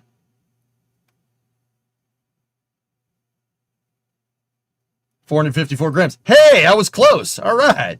Nice. That clip no longer exists. You picked. That was basically me telling chat to shut up because I admitted I was wrong and they were right, but I still wanted them to be quiet. I'm the streamer. I can do that. 1 pound is a weird currency in beans on toast land. Correct me if I'm wrong, but isn't it pounds sterling? So it's approximately equivalent to 1 pound of silver.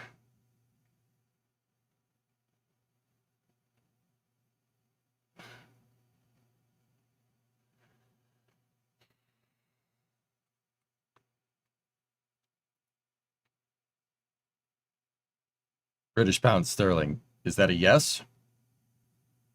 Why would you base your currency off silver? It's just gross. Got to base it off gold. Like we... Oh. Oops. Probably shouldn't have done that, but, you know, I wasn't here for that decision, so what are you going to do? What are you going to do?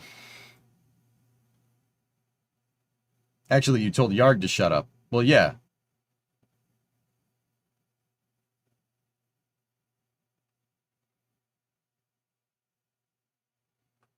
All right.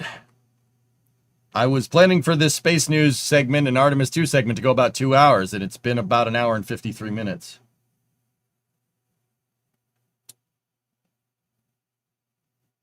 Is the plan still to start new KSP? Yes.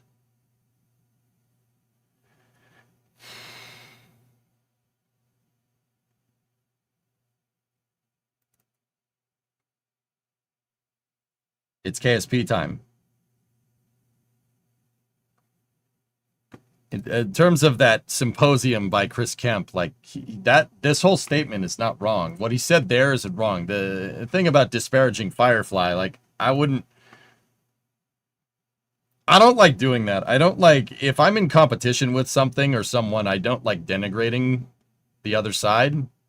I learn and understand and then try to prove why what I'm doing is better.